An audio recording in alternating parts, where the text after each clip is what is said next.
Le rêve de cette nuit, c'était l'enterrement d'Antoine et Maz. On était beaucoup, on était nombreux. C'était devant une maison. Cette maison, il y avait une entrée, un couloir, une salle sur la gauche qui était elle aussi pleine de monde, et un escalier qui montait. Un escalier, vous savez, ces trucs en bois verni, mais là, on n'y montait pas. Et puis, l'enterrement, c'était de l'autre côté, dans la cour. C'est par là que probablement on irait au cimetière. Et nous, on attendait. Dans la réalité des faits, je ne suis pas allé à l'enterrement d'Antoine. D'une part, je ne pouvais pas, j'avais d'autres obligations. Et puis en ce moment, j'ai des trucs avec mes proches qui font que bon, ça aurait été dur à supporter encore plus. Puis Antoine, la dernière fois qu'on s'est vu, c'était il y a 2 ans. Ça avait sonné comme un au revoir. Je prenais les nouvelles indirectement. On s'imagine toujours que ça va tenir toujours, et qu'il se bagarre. Je guettais ces apparitions encore dans des lectures, des rencontres.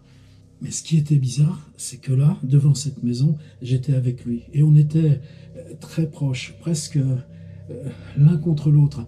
Et on s'aimait comme on s'est toujours aimé, une grande proximité. Il y avait un sourire, c'est pas qu'on se disait grand-chose. Et moi, je lui expliquais que j'avais reçu un message de sa compagne, un email, juste la veille au soir, que je n'avais pas encore répondu.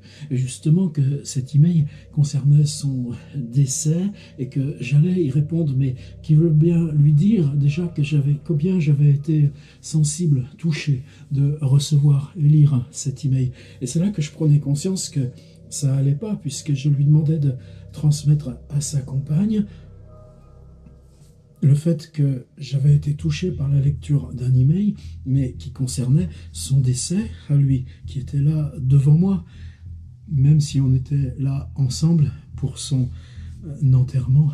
C'est un petit peu ça, le paradoxe des rêves, c'est-à-dire que dans la compréhension que tout d'un coup j'avais de tout ça, il y avait une sensation de grande angoisse, de peur, de montée diffuse qui vous prend, mais on était là encore très près quand même, ça changeait rien. Simplement, c'était notre situation à tous deux qui était saisie par cette angoisse, par cette peur. Et puis après, ça se défaisait, il y avait trop de mouvements, trop de foule, et puis j'arrivais jamais à rejoindre cet enterrement qui partait, je savais pas où on allait, et puis il n'y avait plus Antoine de toute façon. C'est compliqué, très compliqué les rêves, mais surtout ce paradoxe qui fait que on le sait pourquoi on rêve des morts, pourquoi on a besoin, se sachant dans le rêve, de faire comme si le mort était encore vivant, d'appréhender ce qu'on ne peut pas penser, l'innommable, en le rejoignant comme scène, représentation, ou dans cette simultanéité du rêve, cette présence de l'autre. Il n'avait pas de voix, c'était juste ce sourire, cette présence physique. Mais c'est moi qui parlais concernant cet email reçu de sa compagne auquel j'avais pas encore répondu et qui me parlait de son décès.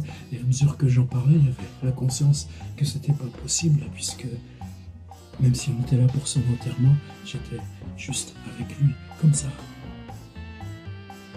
C'était le rêve de cette nuit. Je me suis réveillé.